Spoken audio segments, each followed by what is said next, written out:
convido você a abrir sua Bíblia no Evangelho de Jesus, conforme escreveu Marcos. Nós daremos sequência à nossa série de mensagens desse Evangelho, onde nós leremos na oportunidade do verso 21 ao verso 43. Eu farei uma leitura de todos esses versos. É uma narrativa longa, sim, mas eu peço a sua atenção para que a palavra possa nos comunicar algo desde a leitura. Os irmãos encontraram Marcos capítulo 5, a partir do verso 21, amém? Diz assim a palavra do Senhor. Quando Jesus voltou de barco para o outro lado, estando ainda à beira-mar, uma grande multidão aglomerou-se perto dele. Então chegou um dos chefes da sinagoga, chamado Jairo, e logo que viu Jesus, prostrou-se aos seus pés. E lhe rogava com insistência: minha filhinha está prestes a morrer. Rogo-te que venhas e lhe imponhas as mãos para que seja curada e viva. E Jesus foi com ele. Uma grande multidão o seguia e o comprimia. Estava ali uma certa mulher que por 12 anos sofria de uma hemorragia. Ela havia sofrido muito nas mãos de vários médicos, tendo gastado tudo quanto possuía, sem obter melhora alguma, pelo contrário, piorava. Tendo ouvido a respeito de Jesus, veio por trás dele, no meio da multidão, e tocou-lhe o manto, pois pensava: se tão somente tocar-lhe as vestes, serei curada. Sua hemorragia estancou imediatamente e ela sentiu no corpo que já estava curada do seu mal. Jesus logo percebeu que dele havia saído poder. Então virou-se no meio da multidão e perguntou: quem tocou minhas roupas? Seus discípulos lhe disseram: vês que uma multidão te pressiona e perguntas quem me tocou? Mas ele olhava em redor para ver quem havia feito aquilo. Então a mulher, atemorizada e trêmula, ciente do que lhe havia acontecido, prostrou-se diante dele e contou-lhe toda a verdade. E Jesus lhe disse: filha, a tua fé te salvou, vai-te em paz e fica livre desse teu mal. Enquanto ele ainda falava, chegaram pessoas da casa do chefe da sinagoga, a quem disseram: a tua filha já morreu, por que ainda incomodas o mestre? Percebendo isso, Jesus disse ao chefe da sinagoga: não temas, crê somente. E não permitiu que o acompanhassem, com exceção de Pedro, Tiago e João, irmão de Tiago. Quando chegaram à casa do chefe da sinagoga, Jesus viu o alvoroço dos que choravam e lamentavam muito. E entrando, disse-lhes: por que fazeis alvoroço e chorais? A menina não está morta, mas dormindo. E começaram a rir dele.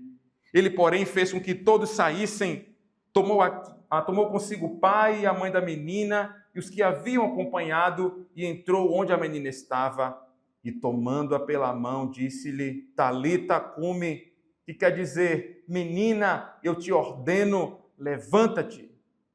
Então a menina, que tinha 12 anos de idade, levantou-se imediatamente e começou a andar, e todos foram tomados de grande espanto, e ele lhes ordenou expressamente que ninguém soubesse disso, e mandou que dessem comida à menina. Até aqui a palavra do Senhor.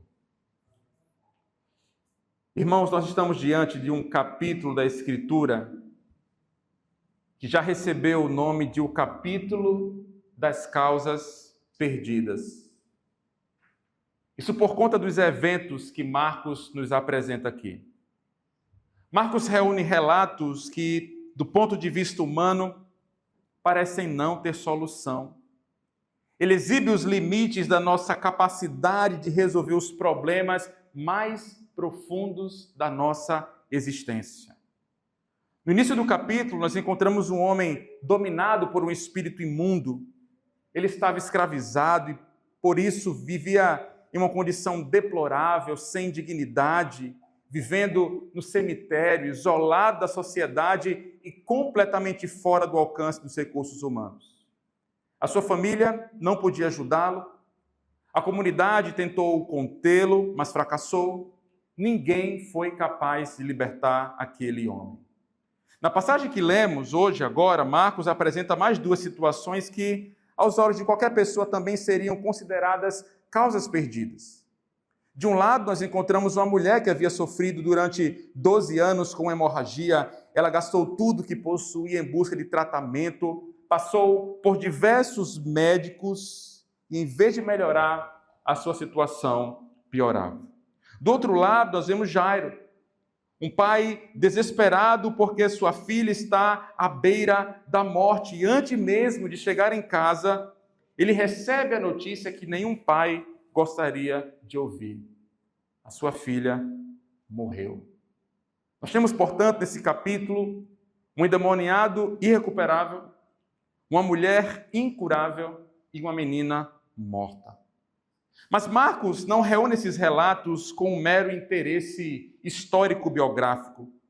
Ele reúne esses fatos para nos mostrar uma verdade extraordinária, o fato de que o que é uma causa perdida para os homens não é uma causa perdida para Jesus. Marcos está interessado em exibir essa realidade. Por isso ele apresenta uma sequência de demonstrações de poder do nosso Senhor, evidenciando que Jesus é o Filho de Deus, o único capaz de reverter a maldição do pecado que trouxe doença, sofrimento e morte aos homens. Marcos exibe para nós o fato de que Jesus, ele é o Senhor da vida. Pois bem, nos versos que lemos, Marcos emprega uma técnica literária que já foi utilizada anteriormente em seu evangelho, no capítulo 3, e que ele voltará a utilizar em outras ocasiões, que é a técnica do sanduíche literário ou a intercalação narrativa. Ou seja, ele começa com a história, que seria o trama principal, ele interrompe essa história para contar uma outra história no meio, e depois ele retoma a primeira história para concluí-la.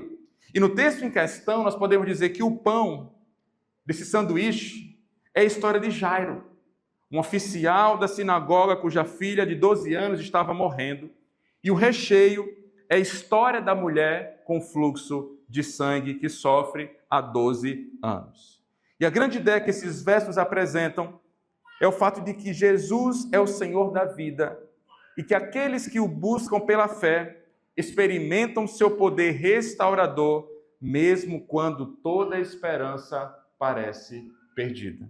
Eu repito a grande ideia desse texto: Jesus é o Senhor da vida e aqueles que o buscam pela fé experimentam o seu poder restaurador, mesmo quando toda a esperança parece perdida. Vamos ao texto, observar à luz de 3 movimentos essa realidade acontecendo em nossa narrativa. O primeiro ponto que o texto nos mostra é o fato de que o Senhor da vida acolhe os que o buscam pela fé. O Senhor da vida acolhe os que o buscam pela fé. A nossa perícope, ou seja, a porção de texto que nós trabalharemos hoje, inicia com o movimento de Jesus voltando de barco para o outro lado. Após libertar o homem Gezareno de um espírito impuro, Jesus parte daquela região e novamente atravessa para o outro lado, para a região de Cafarnaum, que era uma cidade estratégica em seu ministério, conforme nós já dissemos, uma espécie de quartel-general, uma base do ministério de Jesus naquela região. E como de costume, por onde Jesus passava, uma multidão o acompanhava, e ao perceberem a presença de Jesus, homens, mulheres se aproximam e se aglomeram perto dele. Lembre-se também que, nesse momento, Jesus já era extremamente conhecido pelos seus ensinos, com autoridade, milagres maravilhosos. Isso já era divulgado, a ponto de sua fama o preceder. Antes dele chegar em um determinado local, as pessoas já tinham ouvido falar sobre ele. As pessoas já sabiam quem ele era. Mas da mesma forma que seu ministério ganhava notoriedade, a perseguição também crescia. Nós já vimos em sermões anteriores que escribas, fariseus e outros líderes o perseguiam, desejando capturá-lo e matá-lo. Eles se colocavam no meio da multidão como espiões, a fim de questionar Jesus em alguns momentos, desejando que ele desse alguma brecha para ser preso e morto. Mas nesse momento em que a multidão se aglomera ao redor de Jesus, um homem que é da elite religiosa se aproxima dele. Esse homem é um oficial da sinagoga, ele tem um nome, seu nome é Jairo. No Evangelho de Mateus, capítulo 9, verso 18, nós lemos que Jairo era um dos chefes da sinagoga. Ele era muito provavelmente um homem bastante respeitado na comunidade, alguém que tinha posses, alguém que gozava de influência, de prestígio, mas seus recursos e seu poder social não resolveram o seu problema. O texto nos diz que ele se aproxima de Jesus, lança-se aos seus pés em atitude sim de quebrantamento e de adoração, reconhecendo que Cristo é de fato o Senhor absoluto, que ele detém poder, e ele implora, e o texto vai nos dizer que ele implora com insistência por sua filha pequena que está prestes a morrer. O termo grego utilizado nessa expressão, prestes a morrer, é escatos, de onde vem o termo escatologia, indicando que a menina estava em seu estágio final, vivendo seus últimos dias, literalmente em seu leito de morte. Nós temos aqui, portanto, um retrato de um homem, um retrato de um pai desesperado, um retrato de um pai que está em prantos. E essa aflição ganha contornos mais vívidos quando consideramos o pensamento judaico da época. Porque no entendimento judaico, a morte de um filho era, para além da perda pessoal, um castigo para os pais. Para eles era como se a ira de Deus estivesse sendo derramada sobre a família. Além disso, aquela menina era filha única, o que nos lembra que a linhagem daquele homem estava se acabando. Para o homem daquela envergadura social, que quase não sofria importunação, ele agora é assolado por uma realidade de ordem superior, de sorte que a sua posição e seus recursos não podem lhe ajudar em absolutamente nada. A história conta que em 1973, um dos homens mais ricos e poderosos do século XX, um magnata grego, ele perdeu seu único filho em um acidente de avião. E essa morte o abalou profundamente, de sorte que ele nunca mais se recuperou daquela perda. 2 anos depois do falecimento daquele jovem, seu pai também faleceu. Mas há uma frase atribuída a este pai que resume bem a limitação da riqueza diante de determinadas dores. Ele diz: milhões de dólares nem sempre representam aquilo de que um homem precisa na vida. Ou seja, todo o dinheiro, o poder, o prestígio daquele magnata não podiam fazer aquilo que ele mais desejava, trazer seu filho de volta. Jairo também tinha muitos recursos, influência, mas nada disso poderia impedir a morte da sua única filha. Queridos, eu como pai posso dizer que um pai pode suportar muitas dores. Um pai pode enfrentar inúmeras dificuldades. Ele pode aprender a conviver com grandes perdas, mas poucas coisas são tão dolorosas quanto ver um filho sofrendo. Nós queremos estar no lugar daquela criança. Agora imagine a angústia de um pai que segura seus filhos no braço, no colo, enquanto percebe que a morte se aproxima. Não há nada que ele pode fazer. E diante dessa realidade, Jairo deixa sua menina na cama, à beira da morte, e vai correndo ao encontro de Jesus, o Senhor da vida. No verso 23, nós lemos que Jairo se prostra aos pés de Jesus, reconhecendo sua pequenez, reconhecendo a limitação dele e a superioridade de Cristo, e se dirige ao Senhor dizendo: minha filhinha está prestes a morrer, rogo-te que venhas e lhe imponhas as mãos para que seja curada e viva. Nesse movimento, Jairo demonstra algo que é crucial ao nos aproximarmos de Jesus. Sabe o que é crucial ao nos aproximarmos de Jesus? 2 letrinhas: Uma única sílaba: fé. Fé. Ele crê que se Jesus fosse com ele até a sua casa e tocasse na sua filha, ela seria curada, ela viveria. Perceba, meus irmãos, como fica claro para nós, ouça, que a fé não é pensamento positivo. Fé não é a certeza de que as coisas vão acontecer exatamente como nós desejamos. Jairo não está confiando simplesmente que a sua filha ficará bem, ele está confiando em Jesus. A fé daquele homem não é a fé pela fé, não é a fé na fé em um ideal que irá acontecer porque ele tem pensamento positivo, porque ele disse 3 vezes que daria certo, porque a sua confissão é afirmativa, é positiva. Não! Jairo nos mostra que a fé verdadeira repousa no objeto correto. Isso muda tudo. E diante desse apelo desesperado, mas cheio de fé, nós lemos no verso 24 que Jesus foi com ele. Veja, Jesus foi com ele. O Senhor da vida acolhe o pedido aflito daquele pai, cheio de fé. Jesus não o deixa à deriva, mas ele o acompanha. Meus irmãos, que palavra extraordinária de consolo. Cristo foi com ele. E eu penso que esse é um dos maiores milagres desse texto. O próprio Deus encarnado andando no meio de pecadores, não para acabar com eles, não para destruí-los pelos seus muitos pecados, pela sua indiferença para com Deus, mas é o Deus homem, o Deus encarnado está no meio do seu povo para oferecer compaixão, para oferecer graça, como bem profetizou Isaías, o profeta messiânico, o profeta evangélico. O Messias não virá para esmagar a cana quebrada, nem para apagar o pavio que fumega. Ele vem para trazer esperança.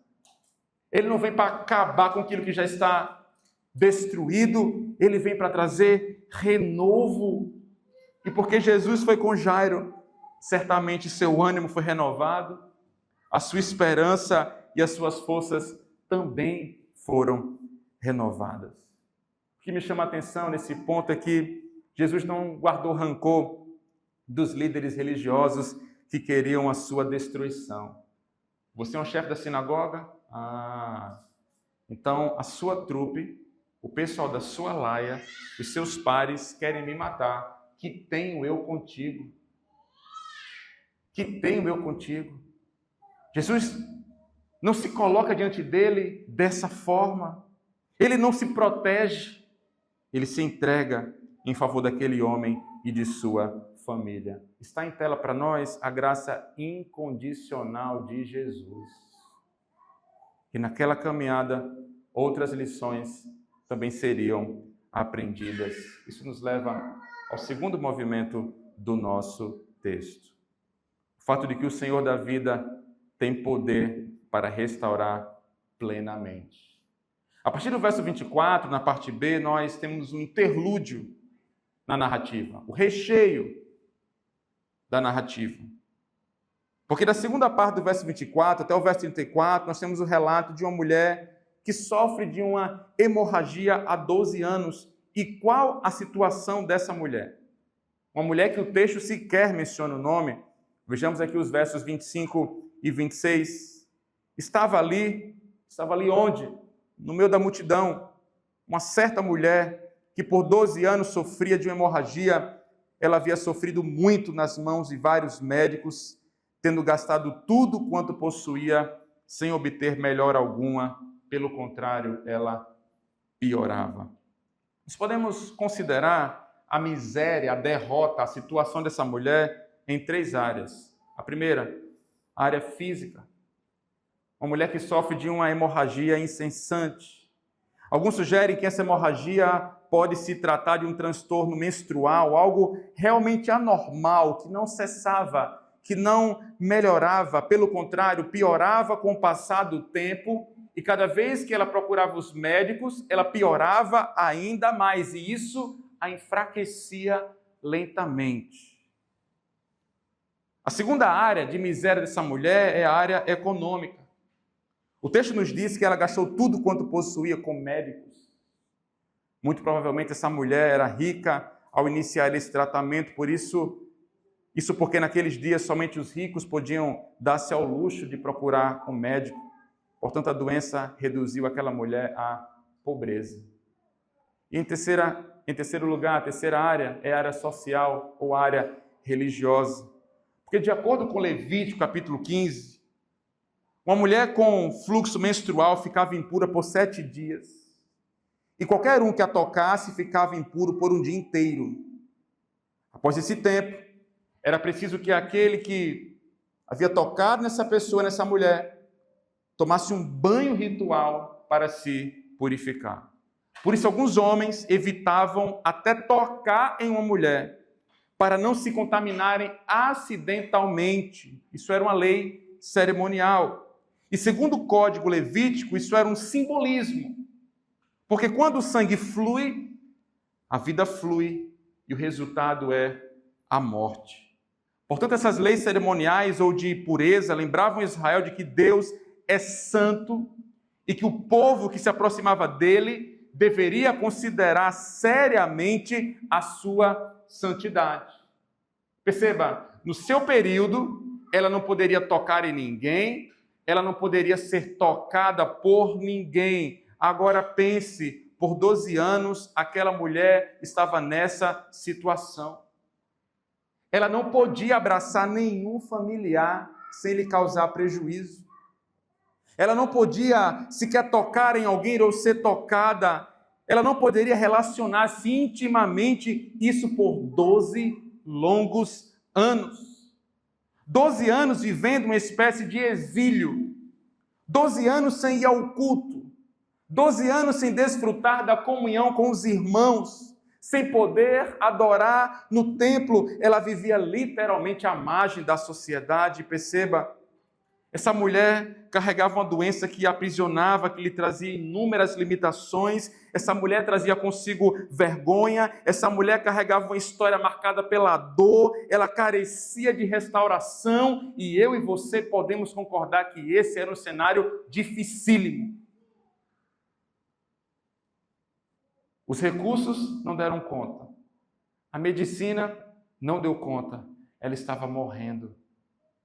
Uma morta-viva, nós podemos assim dizer.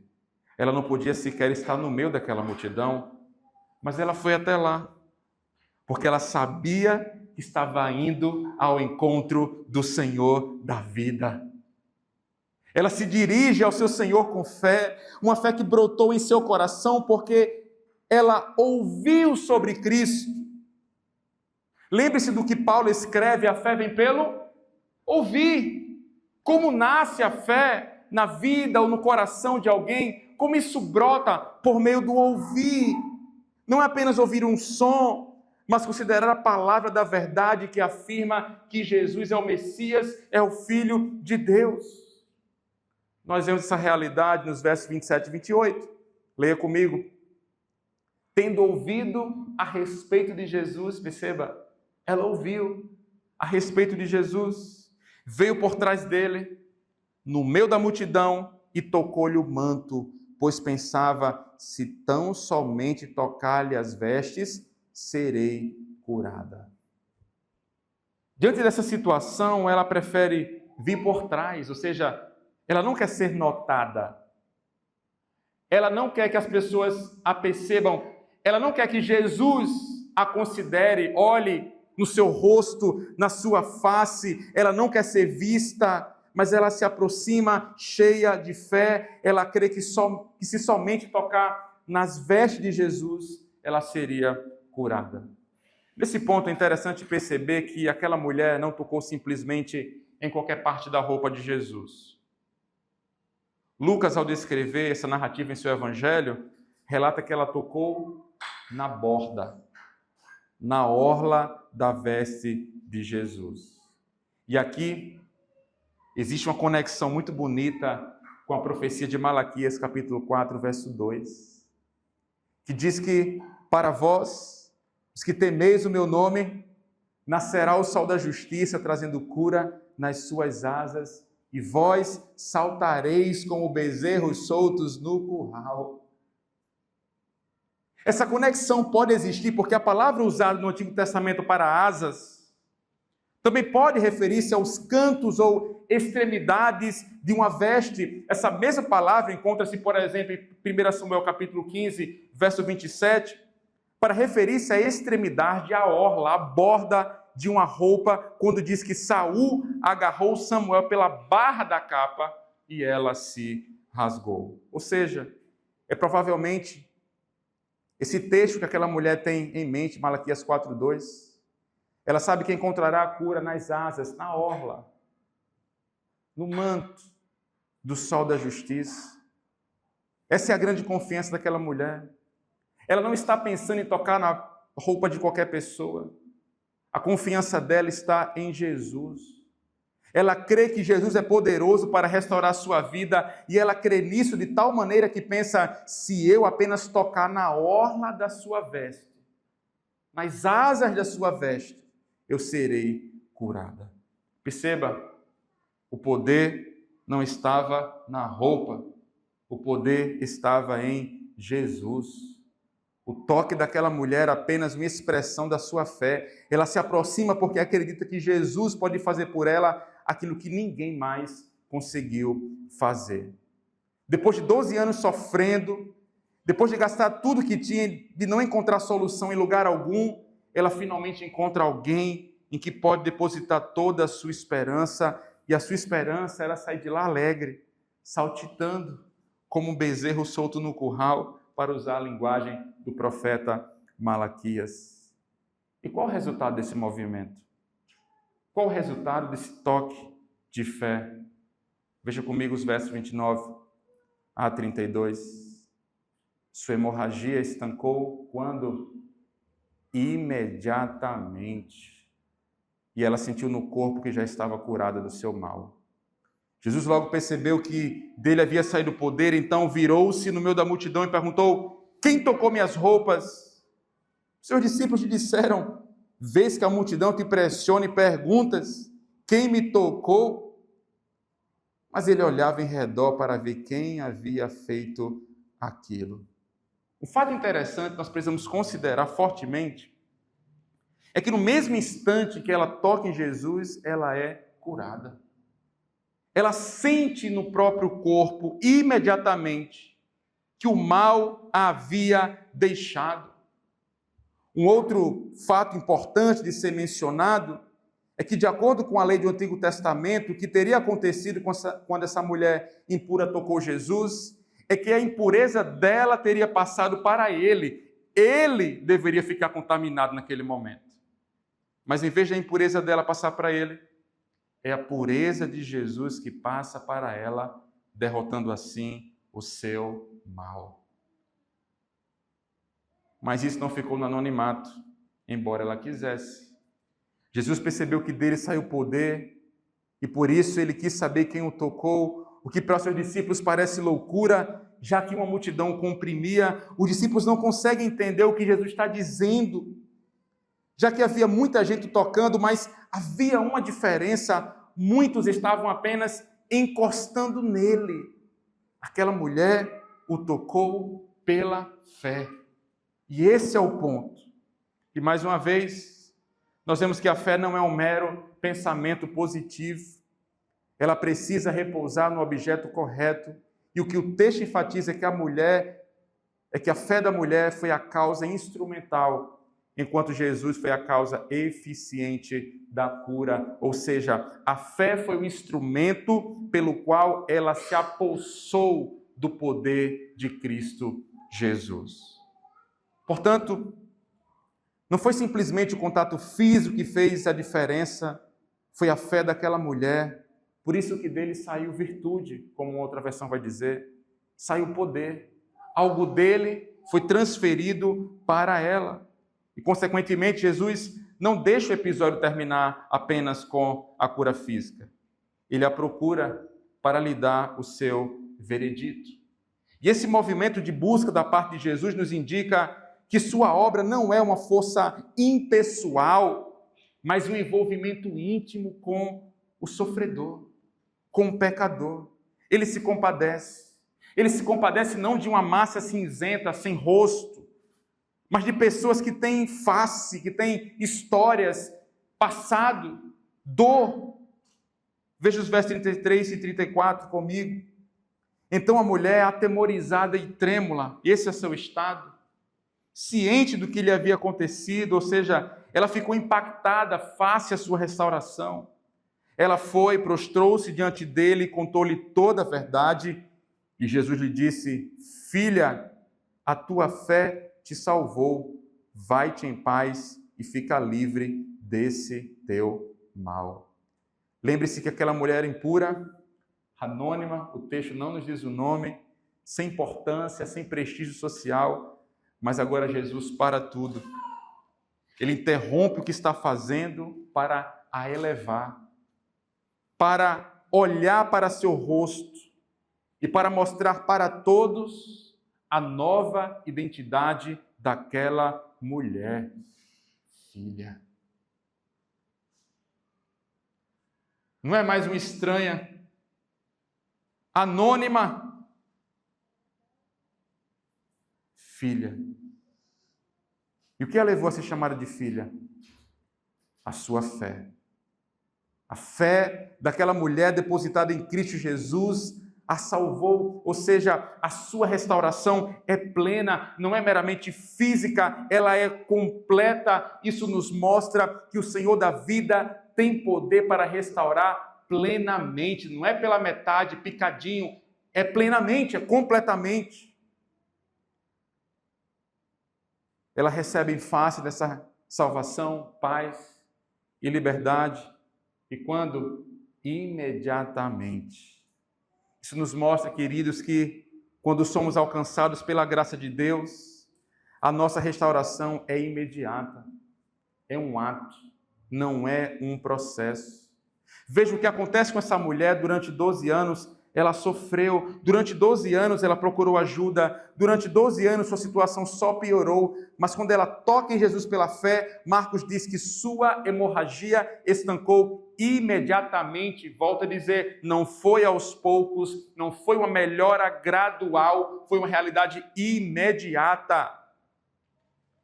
Diante disso, Jesus não disse para ela, continue vindo ao meu encontro, viu?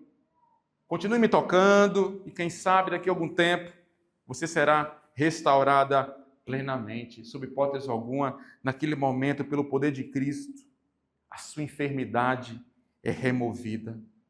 Naquele momento, Jesus diz que ela está salva. Jesus diz que ela pode ir em paz, ela é uma mulher livre.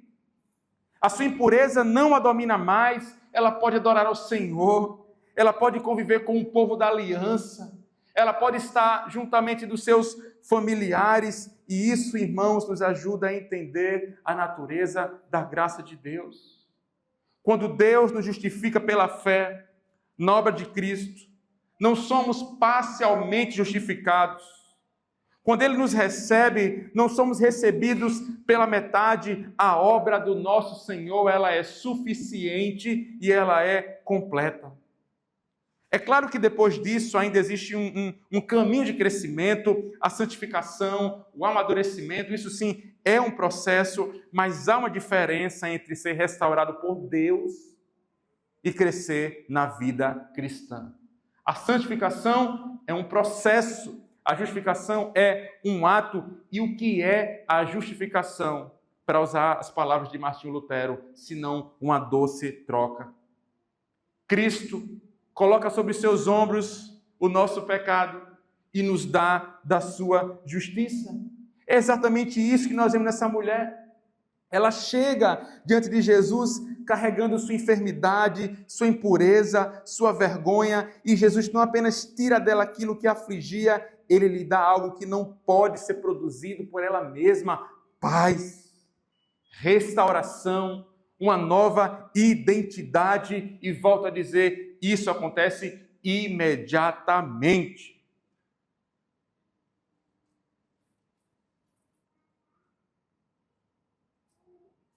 Jesus apresenta o seu real veredito. todo o veredito. Você está restaurada plenamente. A sua fé, não a fé na fé, mas a fé em mim, a salvou. Por isso, eu posso chamá-la de filha. Todos são filhos de Deus? Não. Nem todos são filhos de Deus. Os filhos de Deus são aqueles que tocam Jesus pela fé. Nós precisamos considerar essa realidade. Mas o texto não para aqui. Após nos apresentar esse interlúdio da narrativa, Marcos volta à trama principal, que é a história de Jairo, o que nos leva ao último movimento desse texto, quando consideramos que o Senhor da vida é maior que a morte. O Senhor da vida é maior que a morte. Enquanto Jesus ainda falava com a mulher, o texto nos diz que chegaram notícias de que a filha de Jairo morreu. E por isso os que trouxeram a trágica mensagem sugerem que não é preciso mais incomodar o mestre. Alguém já disse que notícia ruim corre, né? Voa. E no instante, essa notícia chegou para Jairo, que estava ao lado de Jesus. Olha, não incomode mais o mestre. Não tem mais jeito não, acabou, não tem mais solução. A sua filha morreu. Não incomode mais. Mas, irmãos, eu lhes pergunto, será que Jesus se incomoda com aqueles que o buscam? Será que Jesus se incomoda com aqueles que o buscam? Será que é demais suplicarmos ao Senhor frente às nossas dificuldades? Muitas vezes nós pensamos que o fato de insistirmos em alguns pedidos, em algumas realidades diante de Deus, fará Deus se cansar de nos ouvir. Afinal, Ele é tão ocupado, a questão geopolítica não está fácil, o cenário brasileiro não está fácil, e está aqui eu, importunando meu Senhor com minhas coisas. Será que Jesus se chateia por caminhar ao lado daqueles que o buscam e o buscam pela fé? A resposta, meus irmãos, é não. Claro que não. Na parábola do juiz iníquo, em Lucas 18, Jesus conta a história de uma viúva que insiste em clamar por justiça. E ao contar essa parábola, Jesus não está dizendo que Deus é como aquele juiz. Pelo contrário, ele quer dizer que até um juiz injusto atende um clamor insistente daquela mulher, quanto mais o nosso Deus, que é justo e bom, ouvirá os seus filhos que clamam a Ele. E nesse instante, ao perceber essa conversa, Jesus conforta Jairo, que havia presenciado o caso daquela mulher, dizendo assim: Jairo, não tenha medo, tenha fé, não temas, crê somente. Os puritanos ingleses diziam que Cristo é a nossa esperança para essa vida e para além dessa vida. Jairo não leu os puritanos, mas ele descobriu com Jesus como aplicar essa realidade. Ele segue na caminhada até a casa do chefe da sinagoga, e nós lemos assim no verso 37. E não permitiu que o acompanhasse, com exceção de Pedro, Tiago e João, o irmão de Tiago, ou seja, o círculo de discípulos mais chegados de Jesus. Quando chegaram à casa do chefe da sinagoga, Jesus viu alvoroço dos que choravam e lamentavam muito. E entrando, disse-lhes: por que fazeis alvoroço e chorais? A menina não está morta, mas dormindo. E começaram a rir dele. Assim como nós vimos em Marcos capítulo 5, verso 17, quando os habitantes de Gadara expulsaram Jesus de seu território após ele libertar um homem possesso de um espírito impuro por pura incredulidade diante da sua divindade, aqui nós vemos que na casa de Jairo alguns zombaram de Jesus, duvidando da sua capacidade de ressuscitar aquela menina. Logo, o incrédulo é um zombador, em alguma medida. Estudiosos afirmam que na casa já havia pranteadores que eram profissionais contratados para chorar, algo que era comum em funerais nos tempos antigos. E o texto nos diz que Jesus viu o alvoroço, a bagunça que eles estavam fazendo ali, e ao entrar, Jesus os questiona do porquê de tanto choro, porquê de tanto lamento, afinal, a menina está dormindo. E nesse ponto, alguns vão considerar que a menina não está literalmente morta, o que seria uma contradição com toda a narrativa, inclusive, porque naquele tempo as pessoas conheciam muito bem a morte, o estado de um falecido. E por conhecerem bem, eles riem, eles zombam de Jesus. Nesse texto, Jesus também não está usando eufemismo ao dizer que ela está dormindo para poupar os sentimentos dos familiares. O ponto é que a morte daquela menina tem data de validade, esse é o ponto. Na dimensão espiritual, ela adormecia porque logo voltaria à vida, ou seja, para ele, a menina estaria morta até ser chamada, e isso para ele é dormir, porque ela vai despertar. Um comentarista disse muito bem que, olhando da ressurreição para trás, a morte é um sono. E Jesus, por ser Deus, enxerga as coisas por essa perspectiva. Ele já sabia que iria ressuscitar aquela garota. Por isso ele diz, ela está dormindo, ela despertará em instantes, creia somente. Veja a sequência dessa narrativa, a partir do verso 40. Ele, porém, fez com que todos saíssem, tomou consigo o pai e a mãe da menina e os que haviam acompanhado, e entrou aonde a menina estava. E tomando-a pela mão, disse-lhes, Talita cumi, que quer dizer, menina, eu te ordeno, levanta-te. Então a menina, que tinha 12 anos de idade, levantou-se imediatamente e começou a andar, e todos foram tomados de grande espanto. A primeira coisa que Jesus faz, irmãos, olhando para esse texto, é retirar diante de si os incrédulos, os que zombam do seu poder. Jesus não tem parte com essas pessoas. Os incrédulos perderam a capacidade, a oportunidade de ver a glória de Deus. Lembre-se que na iminência da ressurreição de Lázaro, em João 11, Jesus diz às irmãs enlutadas, se creres, verás a glória de Deus. Depois de afastar os incrédulos, os zombadores, porque ele não tem parte com esse povo, ele toma a menina pela mão. E esse é um movimento interessante porque, de acordo com a lei de Moisés, tocar em um cadáver tornava a pessoa cerimonialmente impura, mas Jesus igualmente não se preocupa com essa restrição. Essa foi a segunda vez em poucos minutos que Jesus ignorou as restrições para exercer compaixão, sendo a primeira em contato com a mulher que sofria de hemorragia.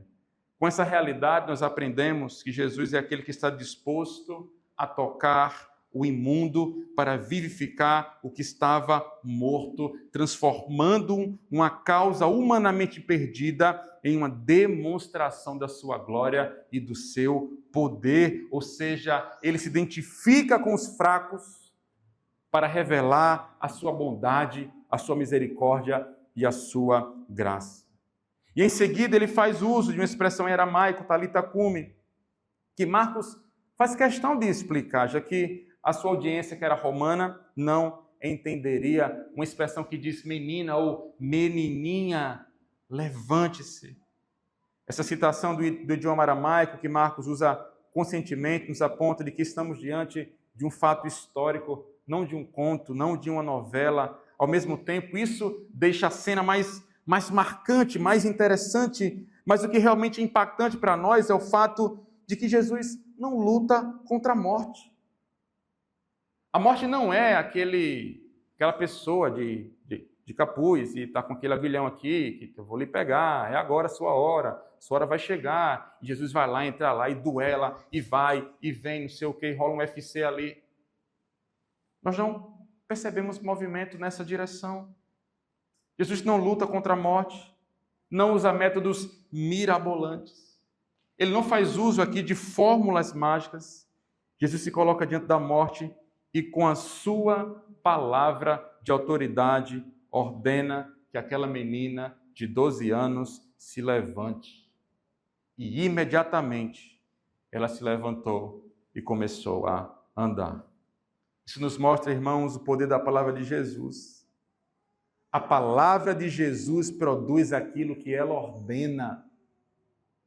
A palavra de Jesus produz aquilo que ela ordena. No princípio, quando não havia nada, Deus criou todas as coisas pela sua palavra. Deus disse, haja luz e houve luz. Ele falou e aquilo que não existia passou a existir. E agora em Marcos capítulo 5, nós encontramos Jesus diante de uma menina que está morta, sem vida. Humanamente falando, não há mais nada a ser feito, mas Jesus simplesmente profere uma palavra de autoridade: levante-se.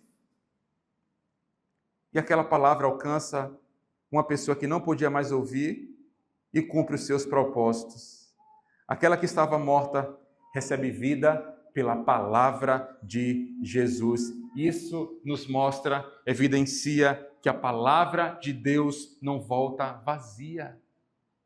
A palavra de Deus, ela é eficaz. E em todo esse capítulo nós vemos isso. Jesus transformando cenários e vidas pelo poder da sua palavra. Isso revela quem ele é. Aquele que tem autoridade sobre a morte é o mesmo Deus que no princípio criou vida do nada pela sua palavra. Por isso ele, que é a própria palavra encarnada, é o Senhor da vida. E é nele que nossa esperança, irmãos, deve estar firmemente alicerçada, porque a morte não pode ter a última palavra na vida dos filhos de Deus.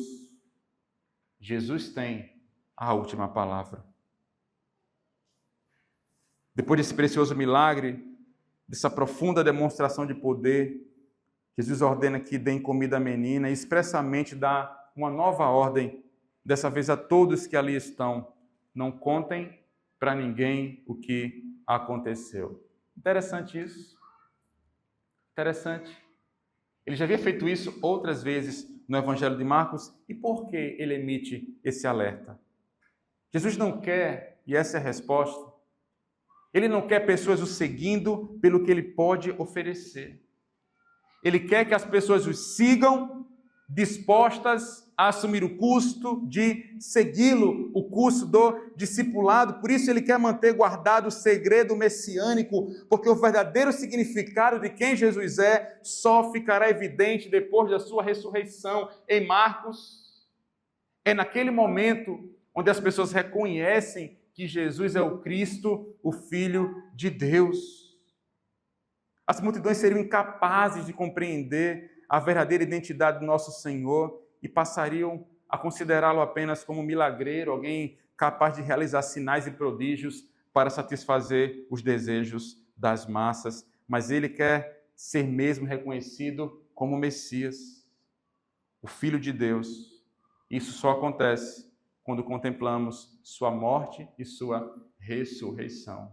Se ficarmos apenas com Jesus que ensina e com Jesus que cura, nós perderemos uma parte significativa daquilo que Jesus é. Nós conhecemos a Cristo Jesus verdadeiramente onde? Na cruz e no túmulo vazio. É ali onde nós podemos compreender a totalidade da sua obra.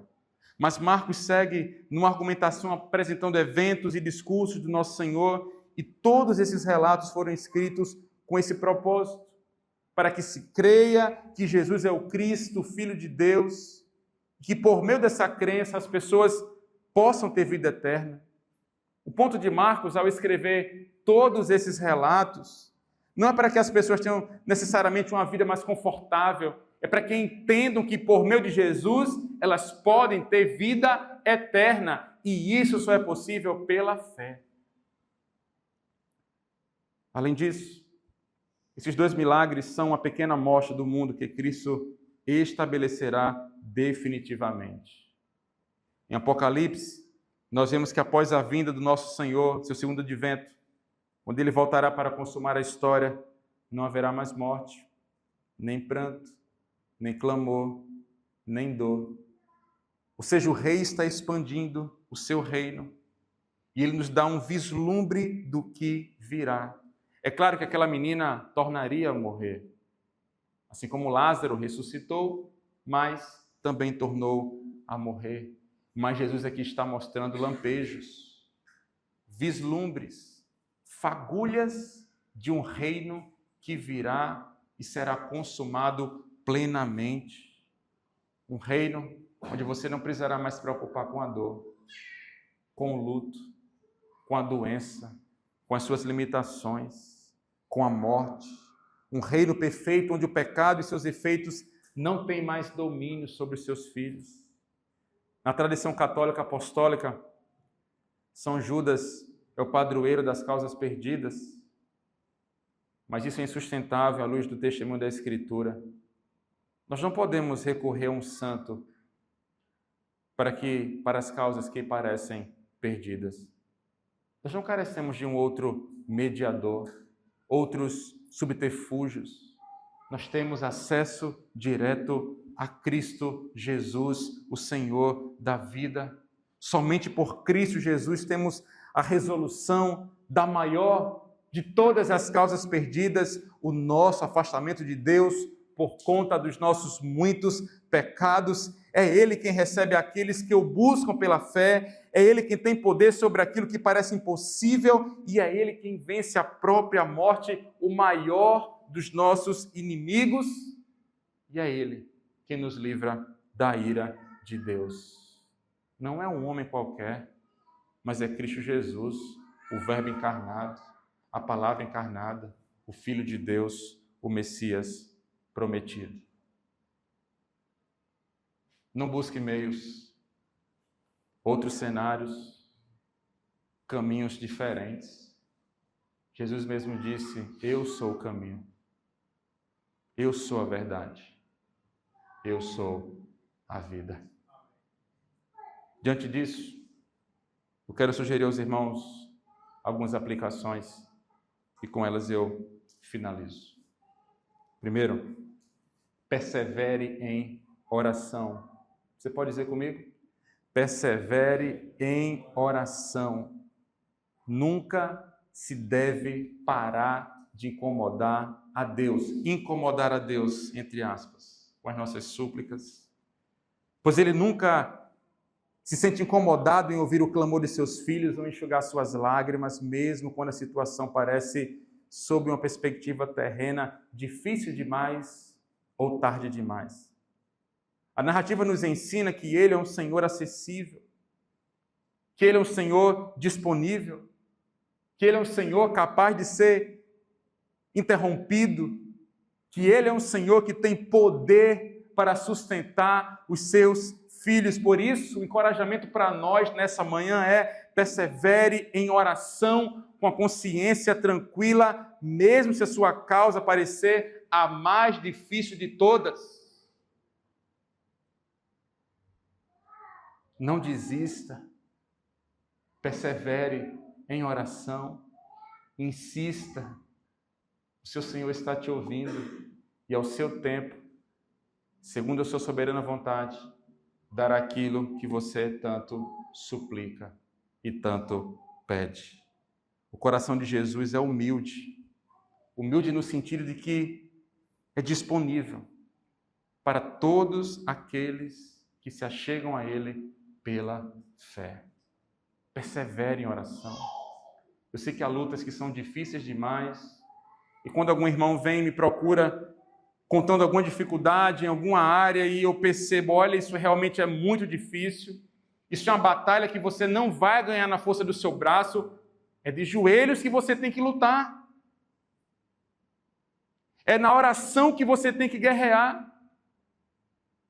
É na oração que você deve permanecer, não para mudar a Deus, mas para mudar o seu coração, para que você conforme a sua vontade, a vontade divina, para que a vontade divina possa estar conformada à sua vontade, para que Deus possa deliberar o que Ele quer que seja deliberado e você aceite e está tudo bem, porque você descansa na soberania dEle. Isso nos leva ao segundo ponto aplicativo. Deus não tem obrigação de responder positivamente às nossas orações. Esteja dito. E se alguém falar algo diferente para você, desligue o YouTube, desligue o rádio, faça qualquer negócio, fuja, saia de perto, porque Deus não tem obrigação alguma de responder positivamente às nossas orações. Pastor, o senhor acabou dizendo que tem que perseverar. Eu falei, sim, tem que perseverar. Mas ele não é obrigado, meu irmão, a responder e atender os desejos do seu coração.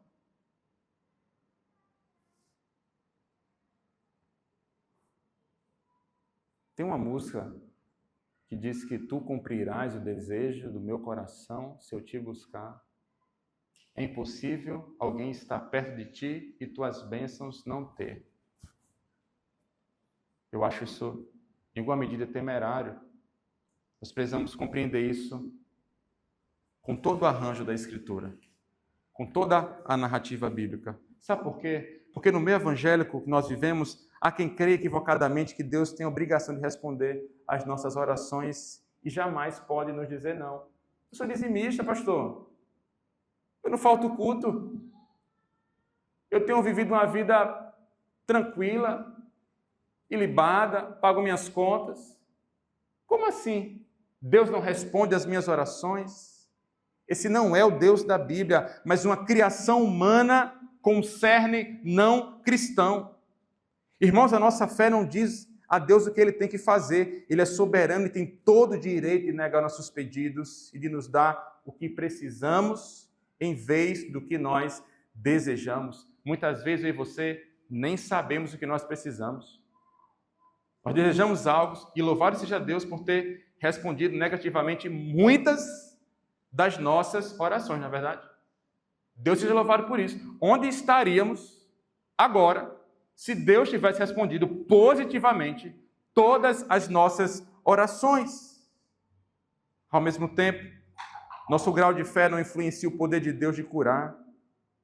Se não somos curados, não é por falta de fé, mas porque Deus decidiu soberanamente que a cura não é o melhor para você naquele momento. Isso acontece, irmão, tem que orar mais, viu? Você está com pouca fé. A fé nos leva a confiar no poder de Deus, mas não significa que podemos controlar o que Deus fará. A fé faz duas coisas. Primeiro, ela nos leva a entregar a nossa situação a Deus, confiando que Ele pode agir. E a fé nos dá coragem para continuar buscando a Cristo, mesmo quando enfrentamos grandes desafios.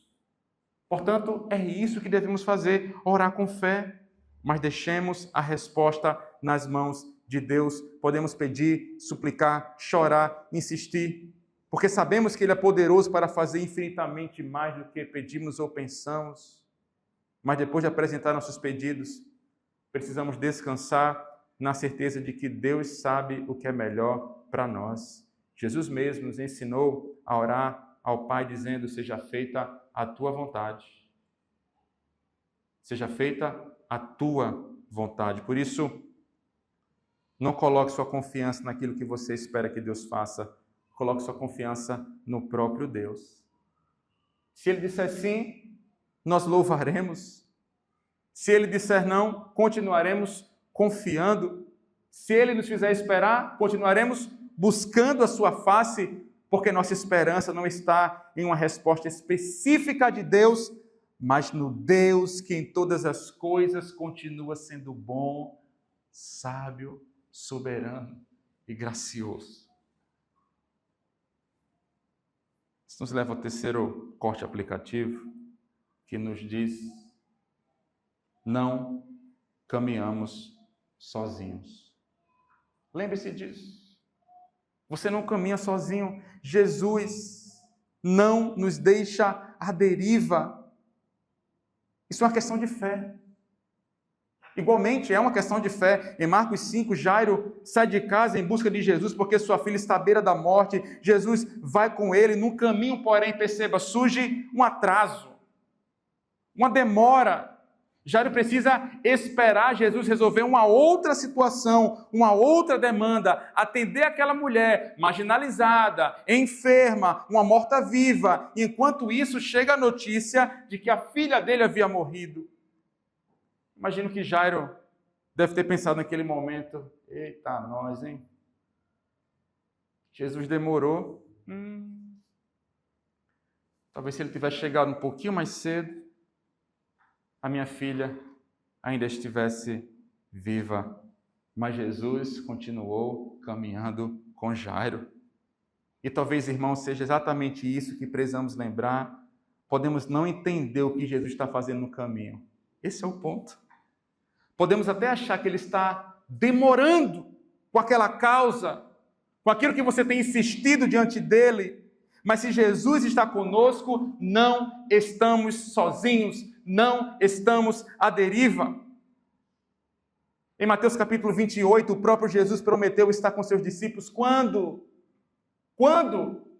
Todos os dias, até que o mundo se acabe, até a consumação dos séculos, até o fim dos tempos. Então, por que tantas vezes agimos como se estivéssemos sozinhos? Por que permitimos que as circunstâncias tenham mais peso do que as promessas de Cristo?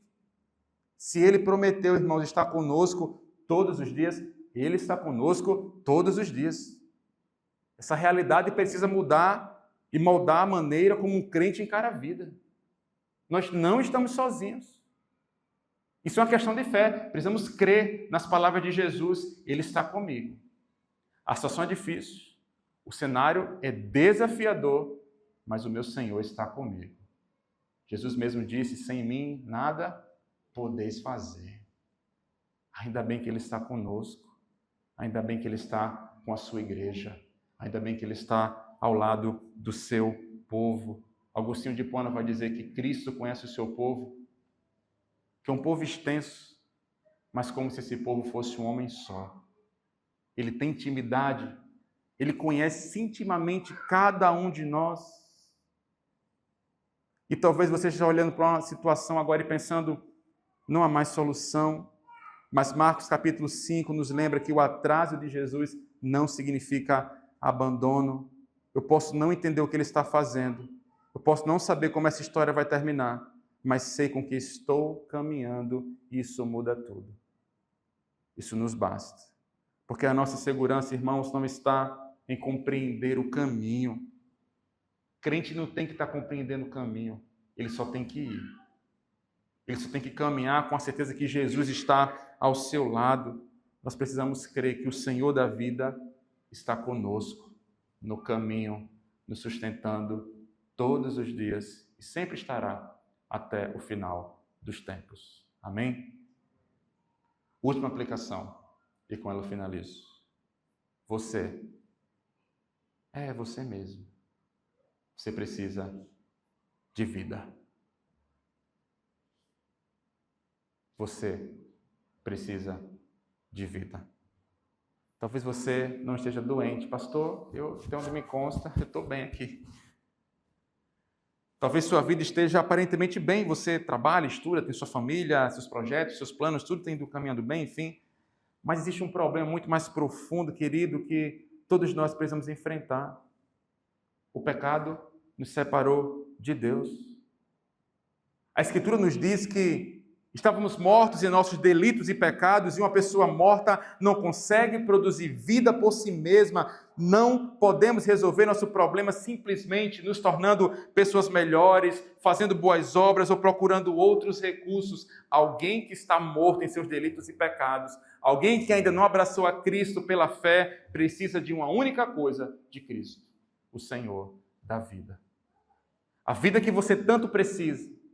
A vida plena, a vida real, a vida espiritual, você só encontrará quando você se aproximar de Cristo pela fé, confiando que Ele é o seu Senhor e Salvador pessoal. Veja o que Jesus fez naquela casa. Ele chegou diante de uma menina que estava morta e disse, levanta-te, e ela se levantou. Perceba o poder de Jesus. Ele não apenas melhora pessoas, Ele dá vida aos mortos, e é isso que Ele veio fazer com pecadores que se arrependem e nele creem. Nos tira da morte espiritual e nos dá uma nova vida. Talvez alguém aqui tenha chegado a essa casa pensando que sua vida está sem solução. Mas eu quero lhe dizer algo ainda mais importante. Não existe pecado tão grande que esteja além da graça de Cristo. nem morte espiritual tão profunda que ele não possa vencer. Portanto, não coloque a sua esperança em você mesmo, não coloque a sua esperança nas suas boas obras, não coloque a sua esperança em seus esforços, em sua religiosidade, coloque a sua esperança em Jesus. Aquele que é o Senhor da vida está diante de você, portanto, arrependa-se dos seus pecados, Ele chama você nessa manhã, abandone sua confiança e confie em mim, porque somente nele nós encontramos reconciliação com Deus, perdão dos nossos pecados e verdadeira vida, uma vida em abundância. A pergunta não é apenas se Jesus pode resolver os seus problemas. A grande pergunta é: você já entregou sua vida ao Senhor da vida? Porque Ele sim, Ele de fato pode restaurar a sua vida plenamente. A começar pela maior de todas as causas perdidas, a sua separação de um relacionamento favorável para com Deus. Que Deus, por meio do seu Santo Espírito, possa agir nos corações, aplicando essa realidade e trazendo salvação no meio do seu povo. Vamos orar.